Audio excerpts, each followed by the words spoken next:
오늘 우리에게 주시는 말씀은 마태복음 6장 9절 말씀입니다. 신약성경 8면입니다. 마태복음 6장 9절의 말씀입니다. 우리 함께 하나님의 말씀을 합독하도록 하겠습니다. 그러므로 너희는 이렇게 기도하라. 하늘에 계신 우리 아버지여, 이름이 거룩히 여김을 받으시오며. 아멘. 이는 하나님의 말씀입니다. 기도하시겠습니다. 사랑하는 하나님 아버지, 감사드립니다. 이 시간 하나님의 말씀을 듣기 원합니다. 성령 하나님, 우리 각 심령 가운데 찾아와 주셔서 하나님, 우리에게 하나님의 말씀을 깨닫게 하시고 이해하게 하시고 또 믿어지는 역사 허락하시사 주님 말씀 따라 살아가는 복된 삶 되게 하여 주시옵소서.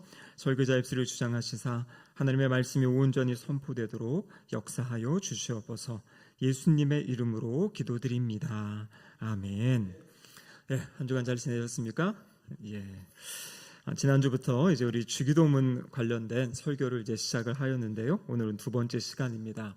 우리가 지난주에는 마태복음 6장 5절에서 8절까지의 말씀을 통해서 어떻게 기도해야 되는지, 어떠한 태도를 가지고 기도해야 되는지에 대해서 살펴보았습니다. 그리고 오늘은 이제 두 번째 시간인데요. 오늘은 기도의 대상, 우리가 누구에게 기도하는가라는 것을 다시 한번 살펴보기 원합니다. 주기도문의 첫 줄이 무엇이냐면 하늘에 계신 우리 아버지여, 이렇게 시작을 하고 있죠. 여러분, 여기에 있는 하늘에 계신 우리 아버지, 사실 이 안에 기독교의 가장 깊은 비밀이 다 담겨있는 아주 중요한 그러한 구문입니다. 여러분, 구약에서도 하나님은 자기 백성들의 아버지로 계시되었습니다. 그러니까 하나님의 백성들, 이스라엘 백성들이 하나님을 아버지라고 부르는 그런 장면들이 있습니다. 신명기 32장 6절에 보면요, 그는 내 아버지시요 너를 지으신 이가 아니시냐. 그래서 하나님을 향해서 하나님이 너희의 아버지시다, 너희를 지으신 분이다, 그렇게 신명기에서 이야기합니다. 또 시편 이사야서 63장 16절에 보면 여호와여 주는 우리의 아버지시라. 그래서 주님을 향하여서, 하나님을 향하여 하나님의 백성들이 하나님을 아버지라고 고백합니다. 여러분, 그렇지만 이제 신약 시대에 와서 예수 그리스도 안에서 우리가 하나님을 아버지로 부른다라는 것은, 이것은 더욱더 직접적이고 인격적인, 그리고 무엇보다도 예수 그리스도 안에서 우리가 하나님의 자녀로 입양되었다는 그 확신을 가지고 하나님께 부르짖는 그러한 이제 고백이 하나님을 아버지라고 부르는 것입니다. 그래서 우리가 구원받은 사람이 주신 가장 큰 은혜가 무엇이냐라고 이야기할 때, 여러분, 그것은 다른 어떤 것이 아니라 하나님과 적대적인, 하나님 앞에 반역되었던 존재가 하나님의 자녀로 입양되어진, 그래서 하나님을 아버지라 부를 수 있고 하나님의 자녀로 살아가는 것, 여러분, 이것이 바로 우리에게 주신 위대한 특권이다라는 것입니다. 여러분, 초대교회에서는요, 이 기도가 얼마나 소중한지를 알아가지고요, 1세기 말에서 2세기에 기록된 이 디다케라는 그런 문서가 있습니다. 12사도의 가르침이라는 그런 가르침의 문서인데요, 이 문서에 보면 뭐라고 나와 있냐면, 성도들은 이 주님이 가르쳐 주신 기도로 하루에 3번씩 기도를 드려라, 이렇게 이제 권면하는 그런 내용도 있다고 합니다. 그래서 이 주님이 가르쳐 주신 기도를 통하여서 우리의 기도가 더욱더 확장되어져 가고 또 깊어져가는 그런 은혜가 있기를 소망합니다. 그래서 오늘은 이 첫 번째 구문, 하늘에 계신 우리 아버지여. 그래서 우리 아버지, 우리라는 단어, 또 아버지라는 단어, 또 하늘에 계신 이 세 가지의 단어를 통하여서 우리가 어떻게 기도해야 되는지 한번 살펴보도록 하겠습니다. 첫 번째 우리가 눈여겨볼 단어는 아버지라는 호칭입니다. 이 아버지라는 호칭은 친밀감을 이야기하고요, 또 우리가 하나님의 양자된 사람들임을 나타내고 있습니다. 그럼 오늘 본문은 이렇게 이제 기록되어 있죠. 9절 상반절에 보면 그러므로 너희는 이렇게 기도하라. 하늘에 계신 우리 아버지여, 이렇게 이제 됩니다. 그래서 우리 번역에는 하늘에 계신 우리 아버지여, 이렇게 되어 있는데요, 원래 성경의 헬라어 원문을 보면 바로 이 기도의 제일 시작은 아버지, 이렇게 시작을 하게 돼 있어요. 그래서 파테를 하면서 아버지를 먼저 부르면서 이 기도가 시작이 되어집니다. 여러분, 우리는 이 주님이 가르쳐준 기도는요, 무엇을 구하느냐, 이것이 시작이 아니라 누구를 부르느냐, 여러분, 이것으로부터 시작되어지는 것입니다. 많이 들어서 아시다시피 유대인들은 하나님의 이름을 부르는 것조차도 아주 조심스러워했고요, 또 함부로 주님의 이름을 부를 수 없었습니다. 그런데 놀라운 것은 무엇이냐면 예수님께서 직접 기도하신 그 모습, 또 예수님께서 우리에게 기도를 가르쳐 주실 때 하늘에 계신 하나님을 향하여 우리 아버지라고 기도할 수 있는 그 기도의 호칭을 우리에게 허락해 주셨다라는 것입니다. 그래서 하나님의 백성들이 하나님이 주신 그 은혜, 훨씬 더 친밀하고 또 분명하게 하나님을 부르며 나아갈 수 있는 그 은혜를 주셨다라는 것이에요. 여러분, 이게 참 이 헬라어 첫 시작은 이 파테르 이렇게 되어 있는데요. 근데 사실 성경학자들에 의하면 여러분, 예수님 당시에 예수님과 그 이스라엘 백성들이 사용하던 언어는 아람어였습니다. 아람어로 예수님이 말씀하셨던 것을 지금 이 성경을 기록하는 저자들이 헬라어로 기록한 것이에요. 왜냐하면 이 헬라어가 그 당시에 공용어였습니다. 그러니까 오늘날로 이야기하면 이 영어와 같은 그러한 역할을 감당한 것입니다. 그래서 예수님이 아마 예수님의 직접적인 이야기는 이 단어가 아바였을 것이다 이렇게 이야기를 하는 거죠. 아바라는 아람어를 헬라어로 파테르 이렇게 기록을 한 것입니다. 복잡한데요, 쉽게 이야기하면 이것입니다.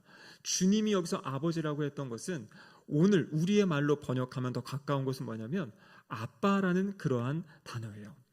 예전에 1960년대에는 이제 유명한 성경학자가 이것을 아빠 마치 어린아이가 옹알이 하듯이 그렇게 불렀던 표현이다 이렇게 이것을 설명했습니다.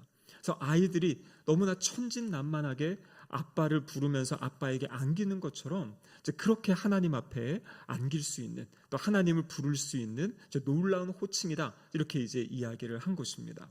근데 이 내용이 80년, 90년대 오면서 또 성경학자들이 밝혀낸 것은 무엇이냐면 이것은 아이들의 옹알이의 아빠뿐만 아니라 어른이 되어서도 장성한 자녀도 아버지를 친근하게 부르면서 또 존중하며 부르는 그 단어가 바로 이 아바라는 이러한 단어입니다. 그럼 사실요, 저는 지금도 저희 부모님을 부를 때 아빠, 엄마 이렇게 부릅니다. 아버지, 어머니 이렇게 부르지 않는데요. 만나뵈면은 아빠, 엄마 하는데, 여러분 그 아빠, 엄마라는 것이 제가 어린아이 때의 어떤 그 모습, 그 마음을 가지고 부르는 건 아니지요. 충분히 아버지로서의 어떤 존경과 이것을 담아 부르지만 그것보다 더 친근함을 더 생각해가지고 그냥 아빠, 엄마 이렇게 부르면서 대화를 시작하고 호칭을 그렇게 사용합니다. 놀라운 것은 예수님이 이 유대인들은요, 하나님 아버지, 하나님을 부르는 것조차도 조심스러워했던 사람들인데 그들에게 하나님을 뭐라고 부르라고 했냐면 아빠, 이렇게 편안하게 하나님을 부를 수 있도록 예수님께서 직접 말씀하셨다라는 것입니다. 여기가 우리가 분명히 짚어보아야 될 것은 무엇이냐면 여러분, 이 모든 사람이 하나님을 아빠라고 아버지라고 부를 수 있는 것이 아니에요. 하나님은 창조주시고 이 땅의 모든 사람은 하나님의 피조물입니다. 그렇기 때문에 하나님의 피조물로서 하나님의 그 지위는 있지만 이 하나님의 자녀, 아들과 딸 된 이 권세, 이것은 누구에게 주어진 겁니까? 바로 예수 그리스도의 십자가, 그 십자가의 사랑, 그 은혜를 경험한 사람들에게 주어진 그 호칭이 바로 아버지라는, 아빠라는 이 호칭이다라는 것이죠. 우리가 너무나 잘 아는 말씀, 요한복음 1장 12절 말씀이죠. 우리 같이 한번 읽어보겠습니다. 영접하는 자, 곧 그 이름을 믿는 자들에게는 하나님의 자녀가 되는 권세를 주셨으니, 여기 보니까 하나님의 자녀가 되는 권세를 누구에게 주셨습니까?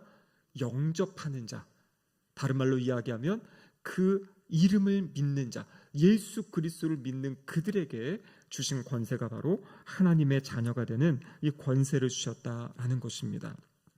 여러분, 그런데요, 중요한 것은 이 하나님을 아빠라 부를 수 있다, 하나님을 아버지라고 부를 수 있다. 그런데 이것이 모든 사람에게 편한 것이 아니다라는 것이에요. 우리 기독교 상담을 하시는 분들 또 이야기를 들어보고 또 실제 저도 이렇게 가깝게 어떤 내적 치유라든지 이런 사역들을 하면서 보면 육신의 아버지로부터 받은 어떤 상처나 아픔이 있는 분들은 하나님을 아버지라고 부르는 것을 되게 어렵게 여기게 되는 것이에요. 왜냐하면 하나님을 아버지라고 부를 때 자신의 육신의 아버지가 자꾸 생각이 나면서 오히려 안 좋은 마음들, 불편한 마음들이 생겨난다라는 것입니다. 육신의 아버지로부터 따뜻한 사랑을 받지 못하였거나 또 오히려 사랑이 아니라 어떤 상처, 어떤 아픔 이런 것들을 경험하신 분들, 또 육신의 아버지가 일찍 세상을 떠나셔서 그 아버지의 사랑을 또 경험하지 못한 분들, 너무나 부모님이 바쁘셔가지고 아버지가 바쁘셔서 아버지와 함께한 시간이 없었던 분들에게는 오히려 이 아버지라는 단어, 아빠라는 단어가 오히려 상처로 다가오고 하나님께 나아가는 것에 어떤 장애로 다가온다, 이런 이야기들도 있습니다. 하지만 여러분, 중요한 것은 무엇이냐면 여기서 말하는, 성경에서 말하는 아빠, 아버지는 우리가 이 땅에서 경험한 아버지, 아빠와는 전혀 다른 분이다라는 것이에요. 이 땅에 경험할 수 없는 하나님만이 우리에게 주시는 하나님 아버지만의 그 독특한 그 사랑과 은혜가 있다라는 것을 이야기하고 계십니다. 그리고 우리가 정말 진정한 하나님 아버지를 만나게 되면요, 이 땅에서의 아버지에게 받았던 아픔과 상처들도 또 치유되고 회복되어지는 그러한 은혜들이 있다라는 것이죠. 여러분, 누가복음 15장 하면 우리가 탕자의 비유로 많이 알려져 있지 않습니까? 그때 탕자가 집을 떠난 그 둘째 아들, 그가 그 비참한 상황 가운데 고백하게 되잖아요. 내가 진짜 아버지의 집에 가서 내가 다시 돌아가야겠다. 근데 내가 너무나 부끄러워서 더 이상 아버지의 아들이라 일컬음을 내가 감당하지 못하겠다. 그래서 아버지의 아들로서가 아니라 그냥 종으로서라도 좀 아버지 집에 가서 살고 싶다라는 그 마음을 가지고 탕자가 돌아옵니다. 여러분, 그런데 어떻습니까?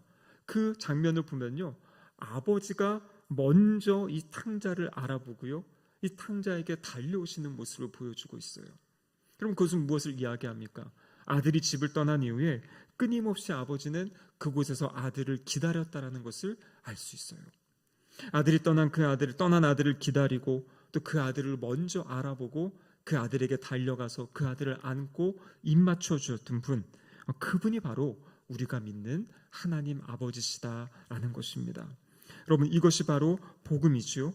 우리가 어떠한 자격이 있어서 하나님을 아버지라고 부르는 것이 아니라 바로 예수 그리스도께서 우리를 위하여 십자가에 죽으셨기 때문에 우리는 하나님을 아버지라고 부를 수 있습니다. 여러분, 그래서 기도하실 때 하나님 아버지 하나님을 끊임없이 고백하시고 찾으시기를 바라요. 그리고 그렇게 고백만 하는 것이 아니라 기도하시면서 그 아버지 되신 하나님의 사랑을 묵상하시기 바랍니다. 우리가 지금 이제 성경 통독을 하시는 분들이 쭉 있는데요, 여러분, 성경의 역사가 무엇입니까? 결국에 하나님 아버지께서 얼마나 이 땅을 사랑하시는지, 이 땅을 구원하기 원하시고 회복시키기 원하시는지, 그래서 이 메시아를 약속하시고 또 실제 그 메시아 되신 예수 그리스도를 보내주신 그 은혜의 역사가 바로 성경의 역사이죠.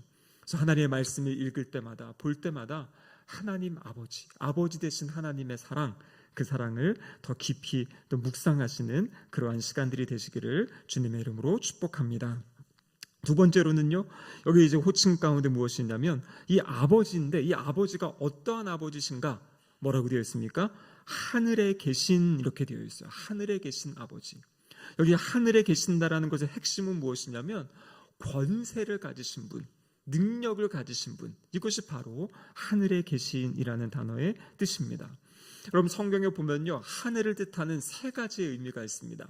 첫 번째, 성경에 말하는 하늘은 바로 우리의 눈으로 볼 수 있는, 새들이 날아다니는, 또 때로는 이렇게 달을 보고 해를 볼 수 있는 그 하늘을 성경이 또 기록하고 있어요.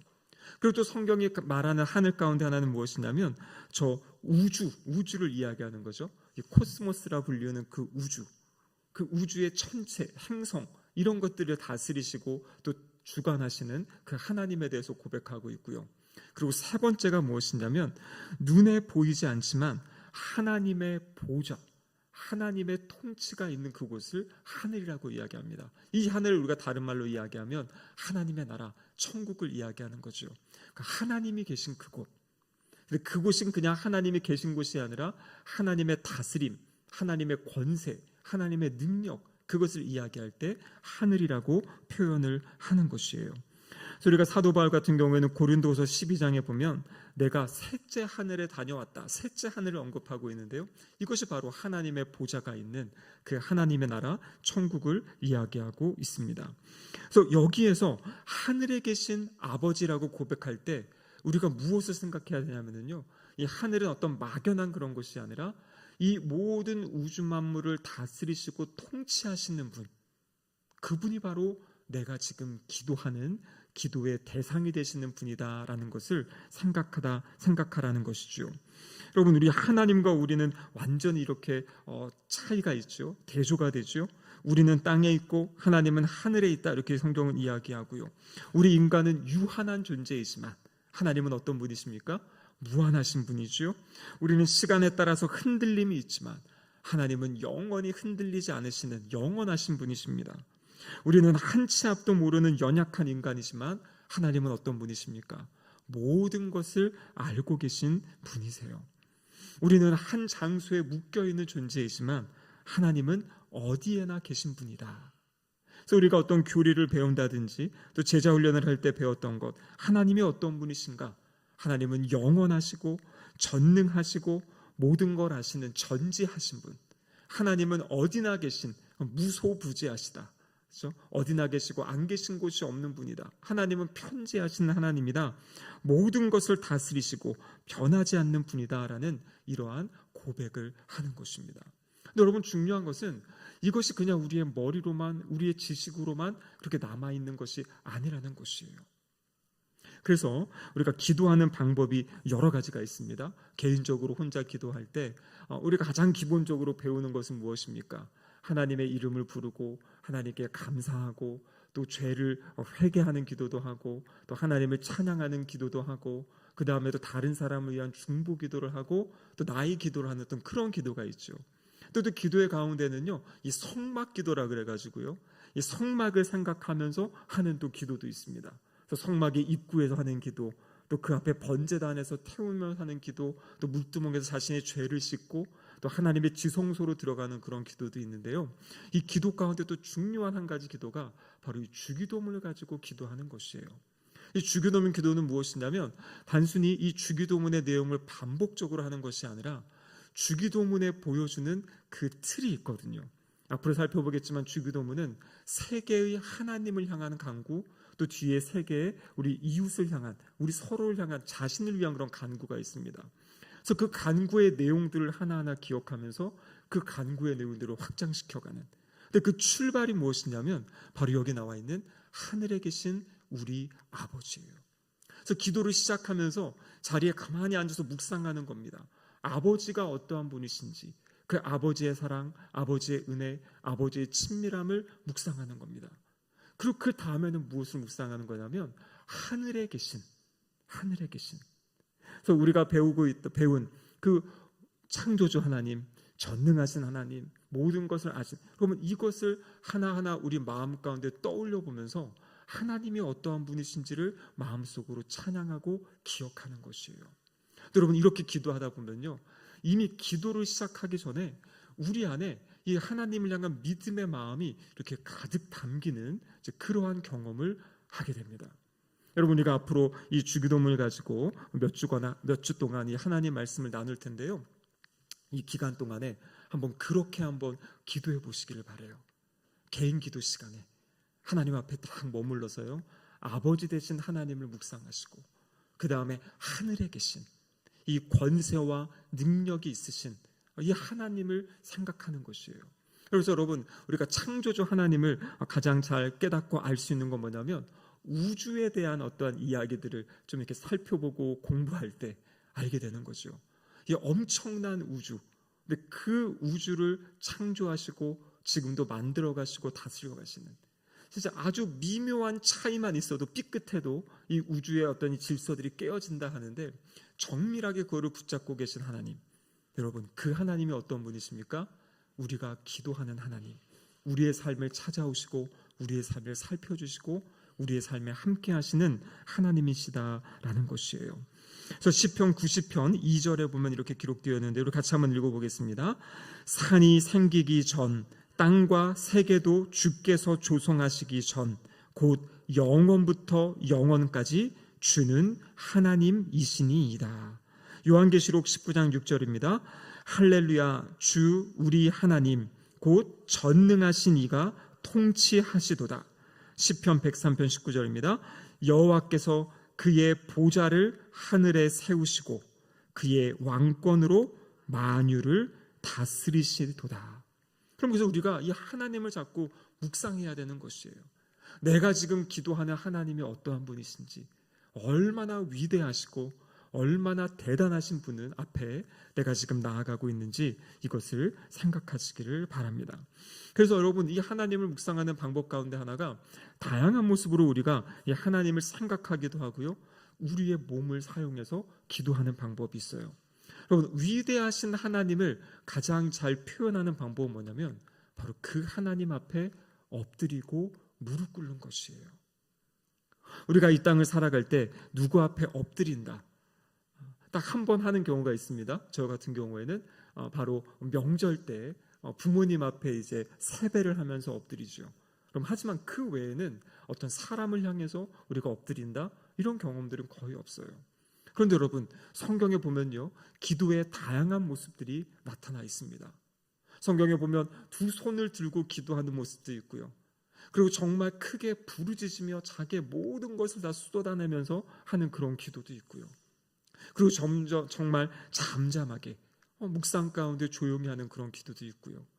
또 성경에 보면 앉아서 하는 기도도 있지만요, 구약 성경에 보면 특별히 엎드려서 무릎을 꿇고 자신의 머리를 무릎 사이에 넣고, 그럼 머리를 무릎 사이에 넣는다 해보셨습니까? 쉽지 않은 자세입니다.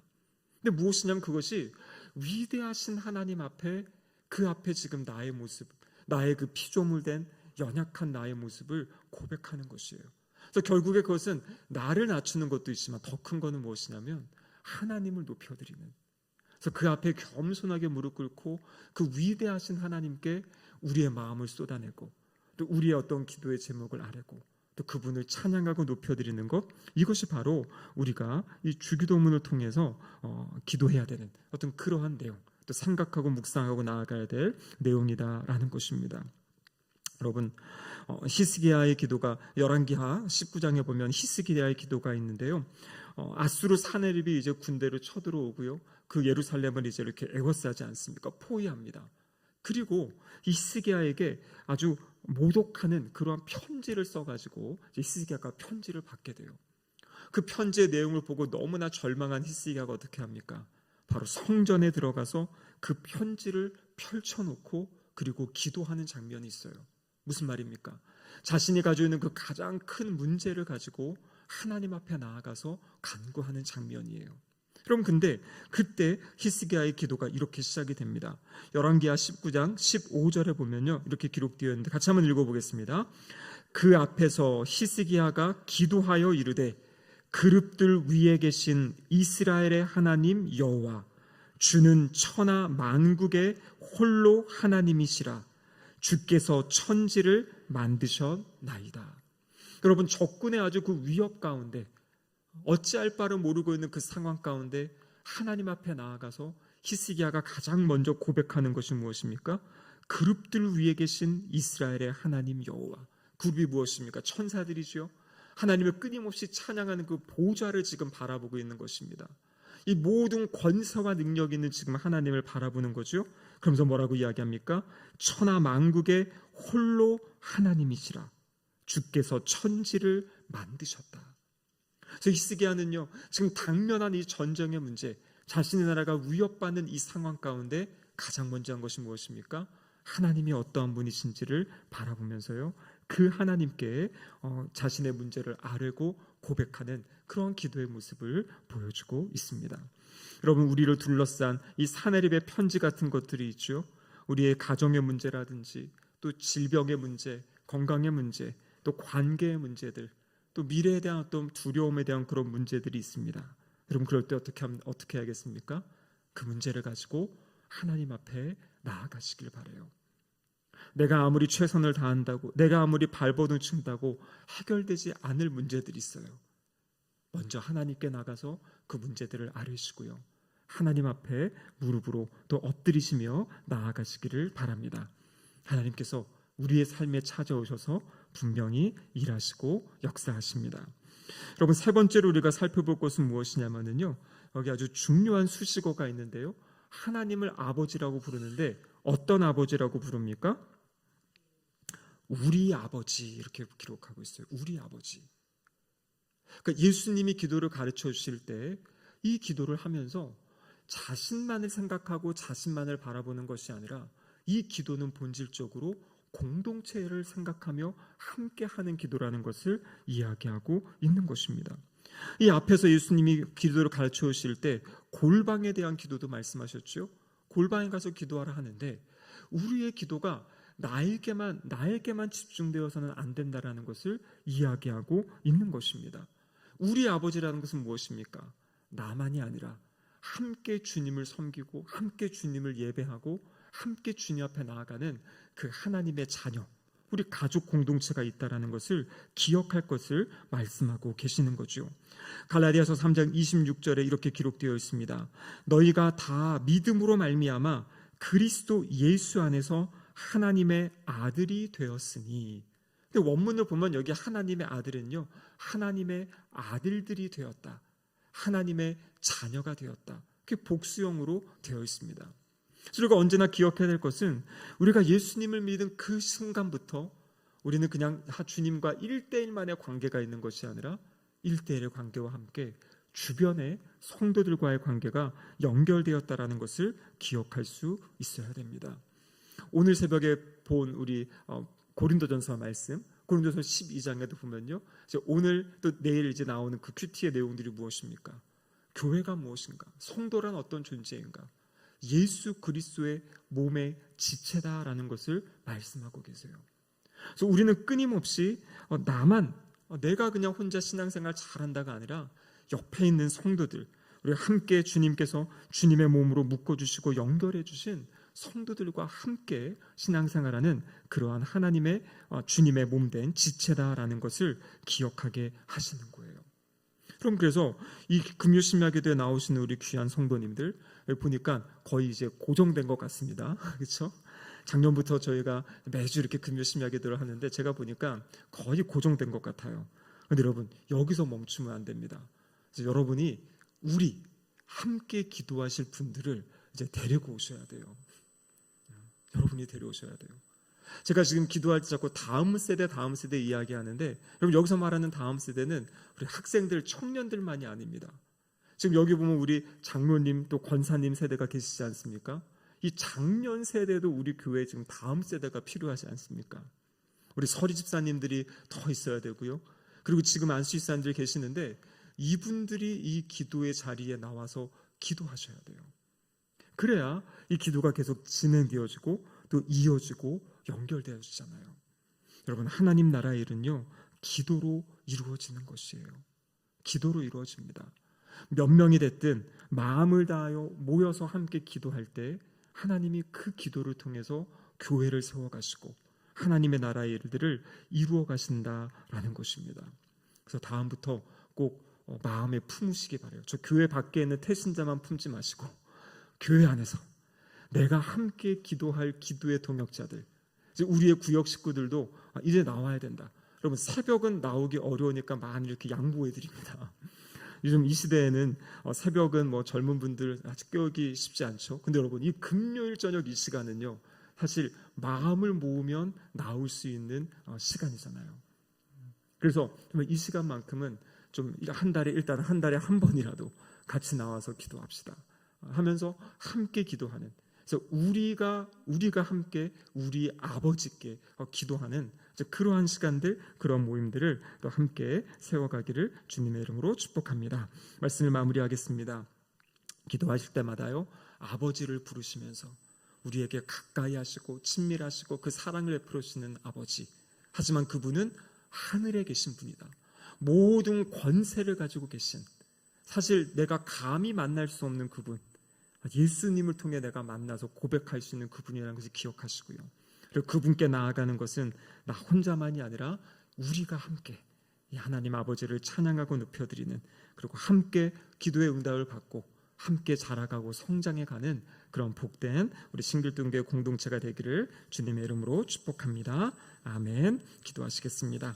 하나님 아버지 감사드립니다. 오늘 저녁에 이 말씀을 통하여 다시 한번 우리가 기도의 자리를 회복하게 하심에 감사드립니다.